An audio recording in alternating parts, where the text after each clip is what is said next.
Negeri Sembilan மாநில தேர்தலில் Barisan national வெற்றி பெற்று மீண்டும் ஆட்சி அமைக்க மஇகா களத்தில் இறங்கி உதவியதைப் போல் மற்ற உறுப்பு கட்சிகள் மஇகாவின் வெற்றிக்கு உரிய ஒத்துழைப்பை வழங்கவில்லை என அதன் தேசிய உதவி தலைவர் டி முருகையா ஏமாற்றமும் ஆதங்கமும் தெரிவித்துள்ளார்.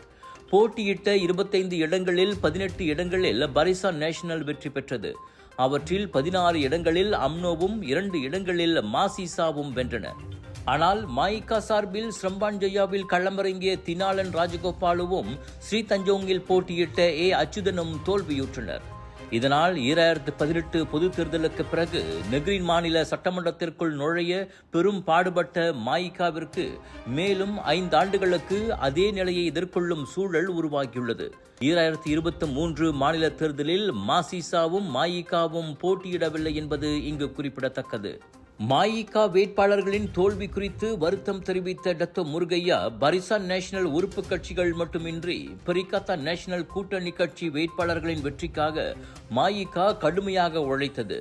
தேசிய தலைவர் தான் ஸ்ரீ விக்னேஸ்வரனும் தேர்தல் பரப்புரைகளை மேற்கொண்டு ஆதரவு திரட்ட முழு மூச்சாக பாடுபட்டார்.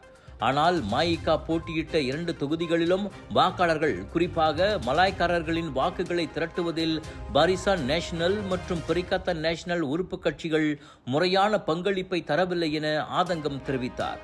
எனவே ஜோஹூரை போன்று நெகிரி செம்பிலானிலும் பாரிசான் நேஷனலின் நீல அலை வீசிய போதும் மாநில அரசில் மஇகாவினர் இடம்பெற முடியாமல் போயுள்ளது. ஆட்சியை பிடித்தால் மஇகாவின் 2 சட்டமன்ற உறுப்பினர்களும் ஆட்சிக்குழுவில் இடம்பெறுவர் என பாரிசான் நேஷனல் தலைவர் ஸ்ரீ அஹமத் ஜாஹித் அமிடி வாக்குறுதி அளித்திருந்தார். 8 ஆண்டுகளுக்கு பிறகு இப்பொழுது பாரிசான் நேஷனல் ஆட்சி கட்டலில் அமர்ந்துள்ளது. ஆனால் ஆட்சிக்குழுவில் இடம்பெறும் வாய்ப்பை மஇகா இழந்துள்ளது. இது கட்சிக்கு இழப்பு என்றாலும் அடுத்த 5 ஆண்டுகளுக்கு மாநில அரசில் இந்திய சமுதாயத்தின் பிரதிநிதித்துவம் இல்லாமல் போவது அதைவிட பேரிழப்பாகும் என முருகையா கவலையுடன் கூறினார். விலையோ மலிவு, செலவோ குறைவு, தரமோ உயர்வு, மனமோ நிறைவு. மக்களின் தேர்வு என்ரிகோஸ் முழு ஆடை சத்துள்ள பால்மாவு.